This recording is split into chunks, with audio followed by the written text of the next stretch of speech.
Olá, boa noite, seja bem-vindo aqui ao canal AgroMais, eu sou Marcelo Dias, esse é De Olho no Clima. Aqui você fica por dentro das notícias climáticas e como elas podem interferir nas culturas agrícolas. A partir de agora nós já estamos com transmissão também pelo canal do YouTube. É só entrar ali, ó, AgroMais TV, e você já vai participar e também mandar perguntas por lá. Quer saber como é que está a questão do clima aí na sua região? Quer mandar vídeos? Quer mandar imagens de como é que está aí a tua situação em várias partes do Brasil? É só mandar para o telefone da nossa produção, que é o nosso WhatsApp, 11 93 700 7883, e a gente vai colocar para o Francisco de Assis já daqui a pouquinho responder ao vivo os seus questionamentos, as suas dúvidas de como anda o clima aí na sua região. E por falar no Francisco de Assis, ele já está aqui comigo, o nosso meteorologista do Instituto Nacional de Meteorologia. Francisco, boa noite, seja bem-vindo aqui ao De Olho no Clima.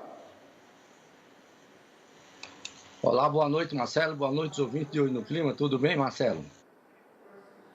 Tudo ótimo, né, Francisco? Começamos aí o outono brasileiro e olha só, para dizer que eu não estou sentindo já falta da chuva aqui em Brasília, no nosso Distrito Federal, hein? O que está acontecendo que a chuva deu uma esquecida da gente esses últimos dias? Exatamente, Marcelo, como a gente tinha falado desde a semana passada, que a semana ia ter uma trégua nas chuvas aqui, norte de Minas, oeste da Bahia, parte leste do Goiás, norte do Goiás, sul do Tocantins, e está acontecendo, né? E a gente vai ter mais alguns dias pela frente sem chuva, Marcelo. Pelo menos aí o resto da semana, a gente vai ficar sem chuva aí, porque está havendo um bloqueio atmosférico, né? Tem um sistema conhecido como VOS que está ficando entre Minas, com a Bahia, vindo para cima do Goiás, aí impede a subida das frentes frias chegarem aqui.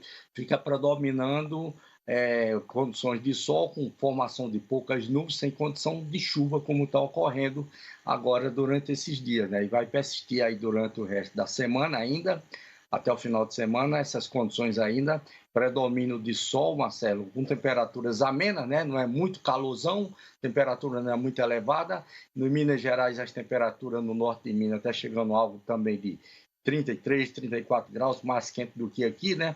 Mas aqui está nessa faixa aí dos 28, 29 graus. Com você, Marcelo. Ô Francisco, a gente sabe também que essa questão do tempo, né, que a chuva não cai por aqui, também ajuda bastante os nossos produtores de soja, de feijão também, que a gente tem aqui em Brasília, né, em torno de Brasília também, é o tempo para eles colherem aqui. O pessoal estava reclamando que não parava de chover. Como é que estão essas condições climáticas? Estão favoráveis, então, para quem quer colher nesse momento? Então, Marcelo, eles estão aproveitando bem aí esse período agora, esses dias, né? Que é exatamente para terminar a colheita, né? Como também lá no Mato Grosso, hoje eu tive contato lá também, estão terminando a colheita lá também, Marcelo, na região de Sorriso, de Lucas do Rio Verde, eles estão terminando a colheita porque diminuiu bastante as chuvas também lá, como diminuiu aqui, né? Teve estes dias agora de estiagem, lá também deu uma boa diminuída na precipitação, e ainda vai persistir ainda o resto da semana, e aí vai favorecer aí eles terminarem o resto da colheita lá também de uma vez, né? Como aqui também em grande parte do estado do Goiás também está favorecendo bem aí para os agricultores ter um alívio aí para eles terminarem a colheita também. Porém, eles terminando a colheita também, o ruim é que eles estão com um atraso grande aí para a safrinha, né? Plantando agora, como eles estão plantando, aí eles vão ter um período curto de chuvas pela frente aí para a safrinha, Marcelo. Certo, Francisco. E lá em Sorriso, Mato Grosso, onde nós mostramos por diversas vezes aqui as dificuldades que os produtores de soja encontraram para poder fazer a colheita e também o plantio de milho, né? Já entraram com o plantio de milho lá correndo, tiveram que acelerar o processo aí da safrinha. Como é que estão as condições de clima exatamente para aquela região onde a gente tem o maior número de produção de soja e de milho? Para lá, para essa região, Marcelo, as condições de chuvas, possíveis chuvas isoladas, né? Persistindo condições de chuvas isoladas, mas não são chuvas bem significativas, não são chuvas intensas, né? São chuvas fracas de maneira isolada, cai numa localidade, muitas localidades não caem. A chuva está mais concentrada mais no extremo norte e noroeste do Mato Grosso, né? Nessas regiões é que está havendo mais chuva, mas na parte Lucas do Rio Verde, a gente tem falado muito, né, de Sorriso, de Sinop, então deu uma boa diminuída nas chuvas, né, para o resto da semana persistem essas condições lá de chuvas isoladas nessas regiões também, mas aí já é bom depois voltar logo a chuva para lá para eles, porque eles já plantaram, né, e aí é necessário que já tenha chuva para garantir aí a produtividade da safrinha deles, viu, Marcelo?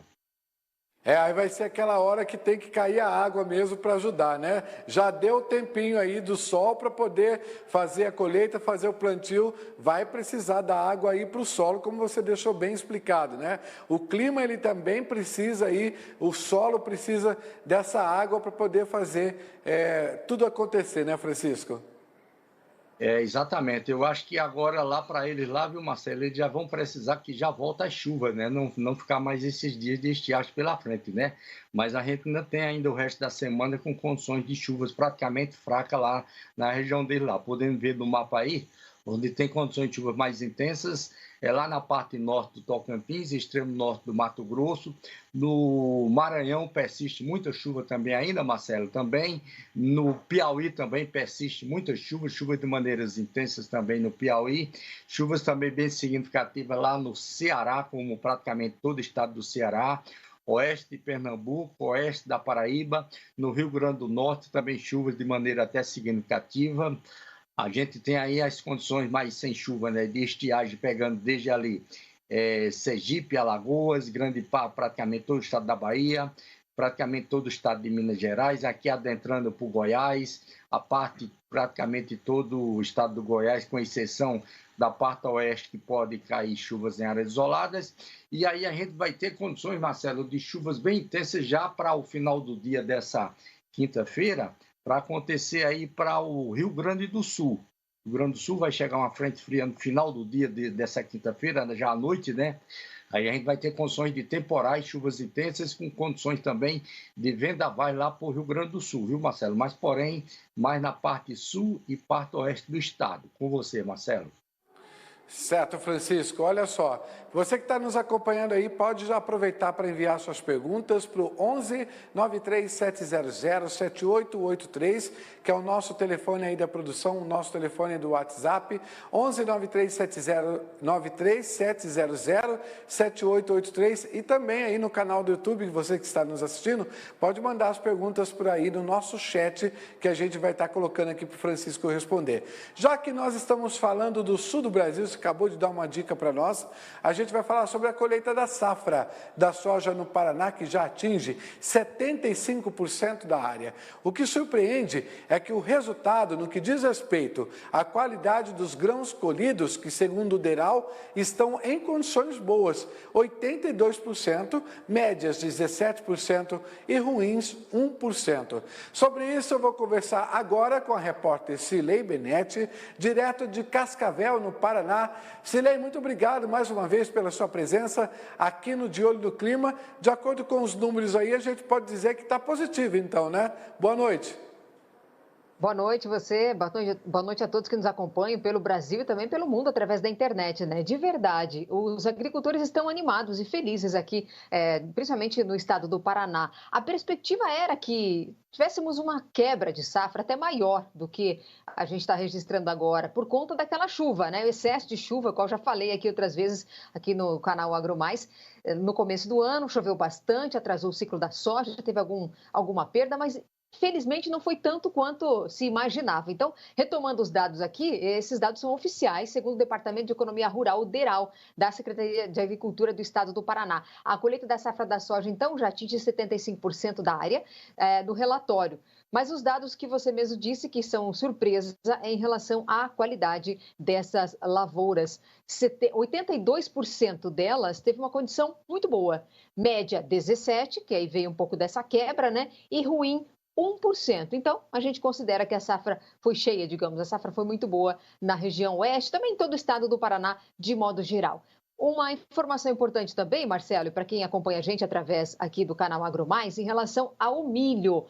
O milho também, primeira safra, né? A gente teve o segundo levantamento do DERAL, 74% das lavouras foram colhidas até o momento, na verdade, até o começo dessa semana, né? Colhidas. E o resultado foi de 62% bom, 29% médio e 9% ruim. Aqui a gente já fala em relação à praga cigarrinha, que já atacou várias lavouras do estado do Paraná, na região, acredito que não só aqui, né? Até do Paraguai, aqui algumas lavouras também, Mato Grosso do Sul.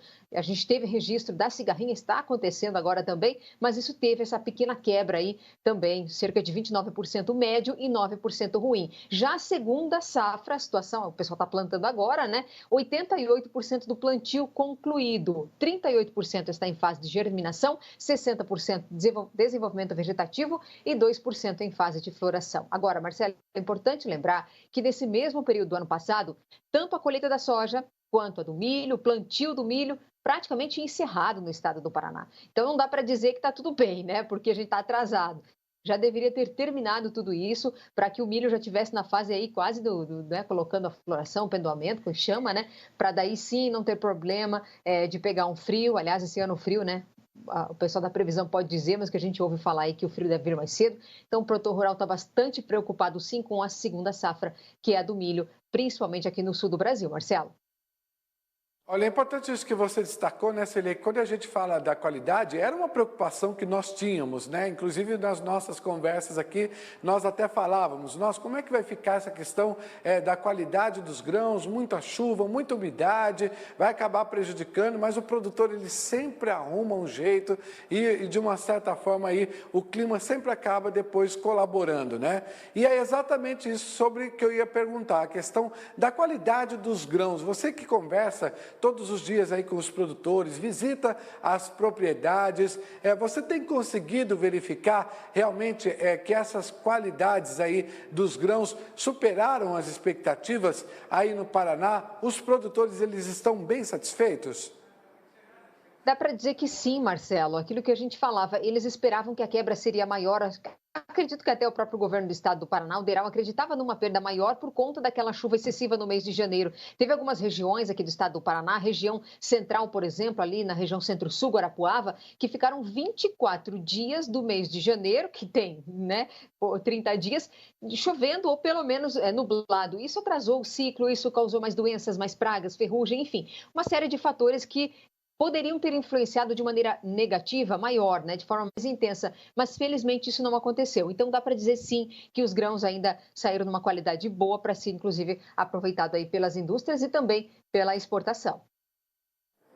Bom, Cilei, aproveitando então aqui o Francisco de Assis, o nosso meteorologista, eu vou convidá-lo aqui para o nosso bate-papo para saber como é que vão ficar as condições de clima aí para o final da semana, para o nosso estado do Paraná, principalmente ali na região de Cascavel, que é muito importante também. Francisco, os produtores tiveram uma folguinha, mas como é que ficam as condições meteorológicas para aquela região em específico onde a Cilei está inserida ali naquele contexto ali daquela cidade tão importante para o agronegócio brasileiro, que é o Cascavel, cidade linda. Para lá a gente vai ter agora umas boas condições de chuva durante esse final de semana. Agora, o resto dessa semana, Marcelo, vai subir uma frente fria e vai pegar e causar bastante chuva lá para o Paraná. Isso é uma boa condição, né? Porém, a gente, como ela falou ali, tem uma outra segunda situação em que a gente tem uma alta probabilidade aí das entradas das massas de ar frio agora em abril, podendo pegar já na segunda quinzena de abril, né, com condições de geadas, né, na parte sul do Paraná. Isso talvez não seja bom já para a agricultura aí do Paraná, né, com possíveis geadas antecipadas, assim, um pouco antecipadas, né, apesar de ser na segunda quinzena de abril. Isso talvez não seja bom, Marcelo. Certo, Francisco. A gente pode observar, então, aí, né, Cilei, que, na realidade, a gente tem, então, essa questão do clima, que influencia bastante, a questão da chuva, a gente vê o mapa aí, onde o Francisco acabou de inserir, como é que vai ficar o contexto de chuvas, de temperaturas lá para o Paraná. Aí eu te pergunto, Cilei, os nossos produtores estão recebendo assistência técnica, a extensão rural está trabalhando bastante com os nossos produtores aí, para que realmente eles mantenham essa qualidade dos grãos? O governo do estado do Paraná, através do DERAL, que é o Departamento de Agricultura, também sempre auxiliando, né, o produtor rural para que ele possa ter melhores resultados. Inclusive, enquanto a gente estava aqui conversando ao vivo, acabo de receber a informação do nosso chefe do DERAL do estado do Paraná, que amanhã nós teremos novos dados, tá? Então, amanhã deve sair, então, uma nova atualização. Esses que eu falei foram divulgados ontem, mas amanhã já deve sair novos dados em relação a essa questão da colheita, plantio e qualidade de grãos para milho e soja no estado do Paraná. Cirlei, então eu já vou te fazer um convite, já que você falou aí, eu gostaria que você participasse conosco amanhã para trazer esses novos números aqui em primeira mão, também para o De Olho no Clima. Está feito o convite para você amanhã conosco participar aqui ao vivo, aí dentro da sua agenda, que eu sei que você não para também, é o tempo todo aí solicitações de lives, tem o portal, tem que fechar o programa também, que é exibido aí aos domingos, que eu inclusive te assisto, sou seu fã, e eu gostaria que você falasse do seu programa também de domingo, da exibição dele e o convite de amanhã para nós aqui para atualizar os dados, hein? Confirmado, amanhã estarei com vocês aqui, a hora que for necessário, pode confirmar. Antes das 8 horas eu tenho uma live amanhã para falar exatamente sobre a segunda safra, a preocupação dos produtores rurais com a segunda safra. Então amanhã, a partir das 8 horas, eu terei uma live com o engenheiro agrônomo que vai falar um pouco mais sobre isso. As pragas estão atacando o milho já. Esse é um assunto que a gente pode falar com vocês muito em breve também. Não é só cigarrinha, tem outras pragas que já estão atormentando os produtores de milho aqui da região oeste, principalmente do estado do Paraná. Então amanhã, certamente eu estarei com vocês, sendo antes das 8, tá, Marcelo? E domingo, o Tarobá Rural começa às 7h25 da manhã, horário de Brasília. As pessoas que quiserem nos acompanhar, por gentileza, estão à vontade, Tarobá Rural, na TV Tarobá. E a gente está agora com esse novo projeto também, que é o souagro.net. Convido vocês. Amanhã a live, inclusive, vai ser pelo Instagram do souagro.net. As pessoas podem acompanhar lá com a gente, tá bom? Um forte temporal que atingiu o Vale do Itajaí causou estragos e deixou uma pessoa morta. Além de chuva forte, as rajadas de vento foram violentas. Em Blumenau, um homem morreu após o muro de um conjunto residencial cair sobre ele. O mesmo muro atingiu um carro que passava pelo lugar. 2 pessoas tiveram ferimentos leves. É cada vez mais difícil. Esses temporais lá em Santa Catarina e no Rio Grande do Sul também preocupam bastante. E olha, o pesquisador e chefe-geral da Embrapa Territorial, Evaristo de Miranda, comenta sobre a chegada do outono neste fim de semana. Ele destaca as mudanças das estações climáticas, o outono que já chegou. As chuvas nas regiões tropicais são um relógio. Chove sempre no verão, é o auge das chuvas. E no inverno, o auge do período seco. No Brasil, é assim. O auge das chuvas ocorre em dezembro, lá pelo sul, em São Paulo, na parte do Paraná. E à medida que a gente avança pelo verão, esse auge das chuvas se desloca em direção ao norte. Em grande parte do Brasil, esse auge das chuvas é em março. As águas de março fechando o verão. E para o nordeste, em abril. Por isso, o sertanejo faz aquela experiência das pedras de sal no dia 19 de março, na véspera do equinócio, dia de São José, esperando para ver se vem ainda chuva. Se não der certo, perde as esperanças, não é verdade? Pois bem, o equinócio de outono foi agora dia 20. A partir de agora, os dias serão cada vez mais curtos, mais frios, menos insolação. O milho safrinha deveria ter sido plantado, na maioria dos locais, em janeiro, entrando em fevereiro, mas houve atraso na colheita da soja e esse plantio começou tarde e em muitos lugares ele entrou pelo mês de março. Agora a tentação era grande e os produtores plantaram tudo que tiveram direito.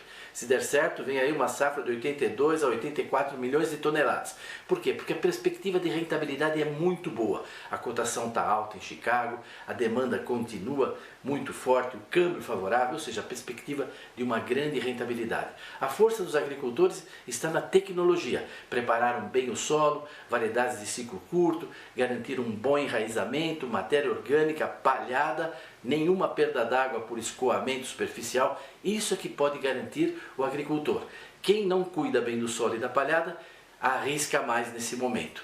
Quem cuidou bem, talvez se dê bem. Já vimos isso no passado. É tão certo quanto as mudanças de estações. Olha, e neste início do ano, os agricultores brasileiros de áreas como São Paulo, Paraná e Rio Grande do Sul prepararam a terra para culturas tradicionais dessa época, que é o trigo e a cevada. Além do fator climático, o que pode garantir o sucesso da produção é o manejo correto. Uma opção para ajudar esse processo é o regulador que inibe e reduz temporariamente o crescimento do trigo e da cevada, garantindo aí uma maior produtividade. Sobre esse assunto, eu conversei também com o Lenilson Carvalho, que é gerente de grandes culturas da Outono Agropecuária. Ele explicou sobre fatores que afetam a produção, como o acamamento. Esse acamamento, ele consiste realmente na planta, ela deitar e ficar na parte horizontal mais próxima ao solo. Isso ocorre várias perdas, tanto na questão de produtividade, como na questão de maior umidade no grão, você reduz a qualidade de grão, além de você diminuir também as qualidades que são importantes para o processo industrial, você tem a dificuldade também na colheita mecanizada dessa cultura, além das dificuldades nos tratos culturais por você não conseguir atingir o alvo. E para as áreas, por exemplo, a gente sabe que as áreas que mais têm esse tipo de cultura é o Rio Grande do Sul, Santa Catarina. O que a gente pode esperar, então, desses produtores relacionado a isso que você colocou, dessas culturas que são tão tradicionais nessa época do ano? Olha, os produtores, eles estão se especializando no cultivo tanto do trigo como cevada, né?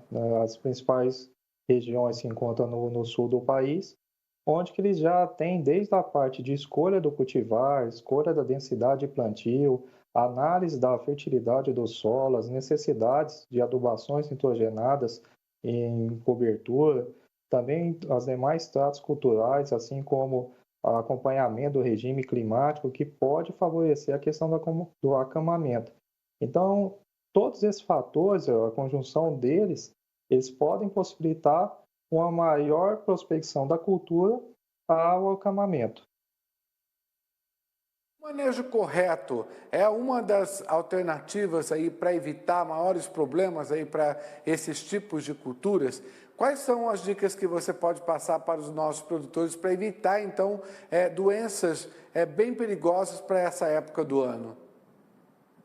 Olha, entre as dicas seria o espaçamento adequado, o uso adequado da população de plantas, também o uso de produtos fitossanitários que são registrados para a cultura, para que você tenha aí um bom controle de doenças, pragas e plantas daninhas, e o uso de regulador de crescimento para facilitar a questão de manejo, visto que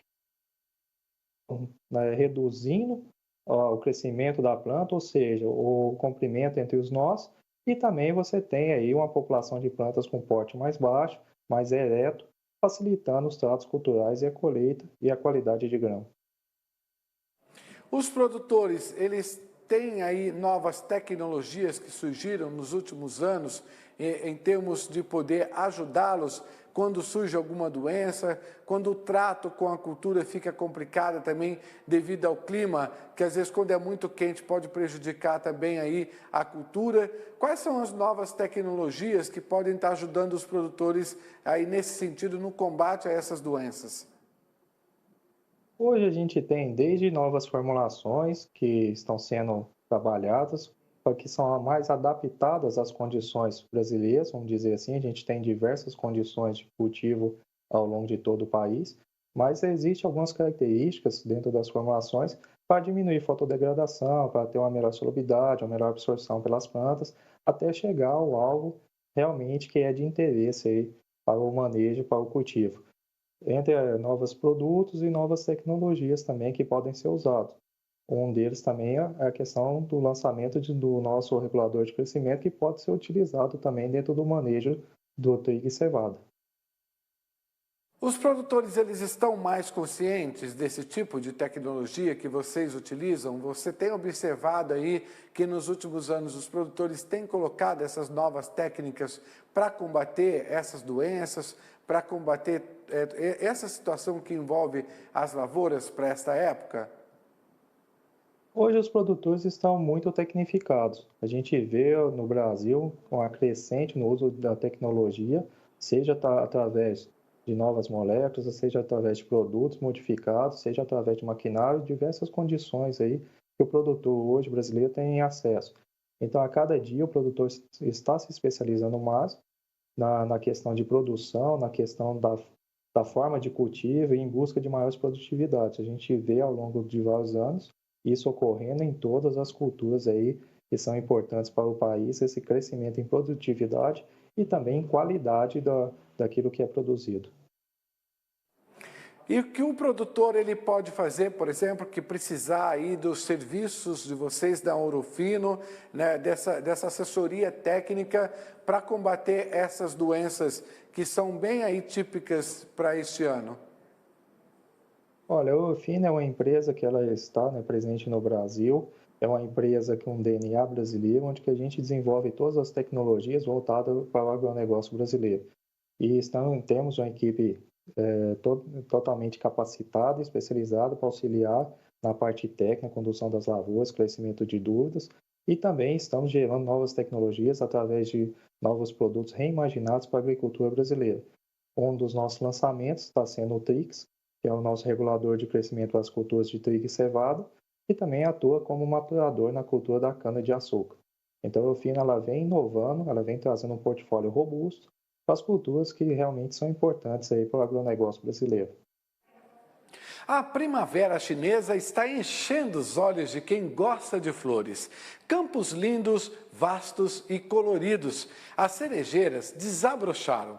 Nas montanhas da província de Xintai, dá para ver muitas cores, tons românticos que inspiram pintores. A paisagem e a temperatura amena também atraem os turistas. Olha que coisa mais linda, nesse momento tão difícil que nós estamos passando, quando a gente vê essas imagens assim, ó, dá até um refresco aí para os olhos. E o De Olho no Clima fica por aqui. Acompanhe, daqui a pouco às 8h30 da noite, aqui a gente está de volta. Eu e a Daniela Rabalho com o Agro Noite. Até lá, tchau, tchau.